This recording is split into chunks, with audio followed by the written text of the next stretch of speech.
भक्त मेरी कसौटी लेते हैं और मुझे भक्त की कसौटी पर खरा उतरने की कोशिश करनी पड़ती है। कितना विश्वास है उन्हें मुझ पर, कितनी श्रद्धा है मुझ पर। आप ही ने तो हमें शिक्षा दीक्षा दी है साईनाथ, श्रद्धा और सबूरी। महालसापति, भक्त अब सब्र करना भी सीख गए हैं। अपनी सारी चिंताओं का बोझ मेरे कंधों पर डालकर वो चिंता मुक्त होकर कहते हैं उनकी चिंता उन्हें नहीं है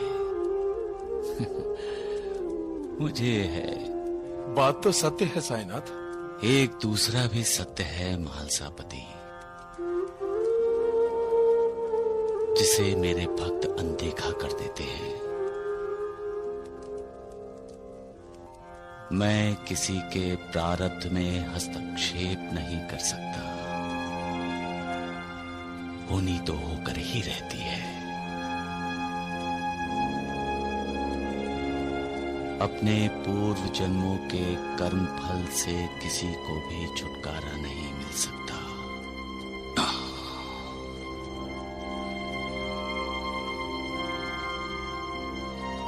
कैसे कैसे समझाऊं मैं उन्हें? साईनाथ, आप कुछ भी कर सकते हैं। मेरी भी तो मर्यादा है महालसापति। मैं जानता हूं साईनाथ, आप अपने भक्तों के लिए हर मर्यादा को तोड़ देते हैं, लेकिन अपने कर्मों के भोग तो हर किसी को भोगने ही पड़ते हैं महालसापति। सबका मालिक एक। कभी कभी इंसान सच बोल जाता है, ऐसा क्यों होता है? खुद मालिक ही इंसान के मुंह से सच बुलवाता है। जो अपना गम भूल कर दूसरों की खुशी के लिए मालिक से दुआ मांगते हैं, वो महान होते हैं। दुख में तो सबकी आंखों से आंसू निकलते हैं, लेकिन जो अपने आंसू अपनी पलकों के पीछे छिपाकर दूसरों को सुखी देखना चाहते हैं, वो महात्मा होते हैं। खुद निराश होकर भी जो दूसरों को आशा की किरण दिखाते हैं, मालिक उनकी निराशा को आशा में बदल देता है। मालिक की दुआ हमेशा ऐसे लोगों के साथ होती है।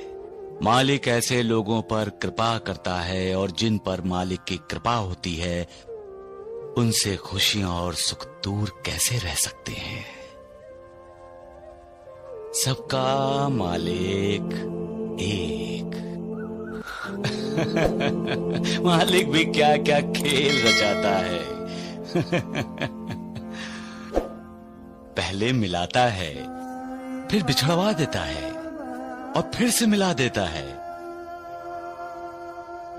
अपने पूर्व जन्मों के कर्मों के अनुसार इंसान इस जन्म में मिलते हैं, और इस जन्म के कर्मों की वजह से बिछड़ जाते हैं। मिलना, बिछड़ना, बिछड़ना, फिर मिलना, यही जिंदगी है। अपनी जिंदगी को स्वर्ग बनाना है या नर्क, ये इंसान के अपने हाथों में होता है। मालिक तो सबका भला ही चाहता है, लेकिन इंसान अपने कर्मों से अपना ही बुरा कर लेता है। गलतियों का एहसास होना और गलतियों को सुधार लेना, ये इंसान का अपने अधोपतन रोकने का और उन्नति के प्रति पहला कदम बढ़ाने का लक्षण है। हमें ये याद रखना चाहिए, जो सच्चाई का साथ देता है और सच्चाई के रास्ते पर चलता है, मालिक उसके साथ होता है। जब इंसान इंसान से नफरत करता है तो मुझे दुख होता है। स्वार्थ के लिए जब इंसान जानवरों के स्तर पर गिर जाता है तो उसका अधोपतन देखकर मैं व्यथित हो जाता हूं। विकारों के अधीन होकर इंसान अपना दुश्मन खुद बन जाता है।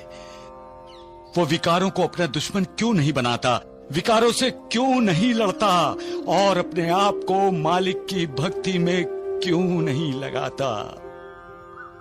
वो ये क्यों नहीं समझता कि मालिक ने हम सबको आपस में लड़ने के लिए नहीं भेजा है, प्यार और करुणा देने के लिए भेजा है, क्योंकि हम सब उसी मालिक के अंश हैं।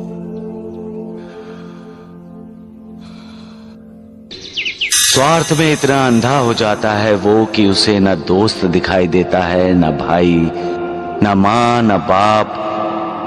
उसे सिर्फ एक ही रिश्ता नजर आता है, मैं और मेरा। मेरा पैसा, मेरा अधिकार। उसका किसी पर विश्वास नहीं रहता, किसी पर श्रद्धा नहीं रहती। सबसे नाता तोड़कर वो अविश्वास, लालसा, नफरत, वासना, इनसे नाता जोड़ लेता है। वो ये भूल जाता है कि मालिक की बनाई इस दुनिया में कुछ लेकर नहीं आता, खाली हाथ आता है। वास्तव में जब शरीर रूपी वस्त्र को त्यागने का वक्त आता है तो लोग दुखी हो जाते हैं। वस्त्र से लगाव पैदा हो जाने के कारण कोई भी उस वस्त्र को खोना नहीं चाहता,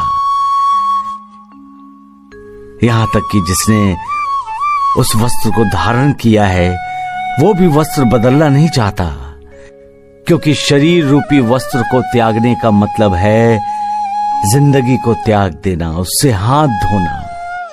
जिंदगी तो सबको प्यारी होती है।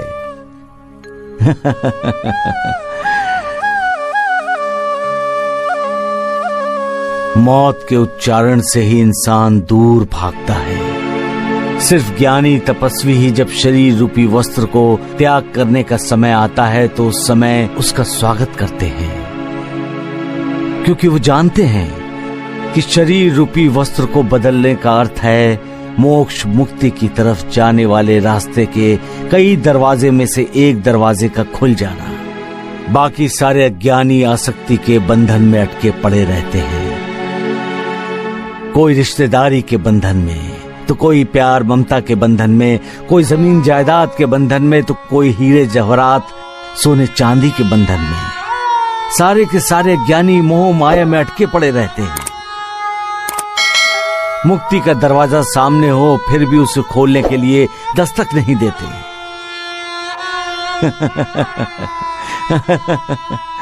सबका मालिक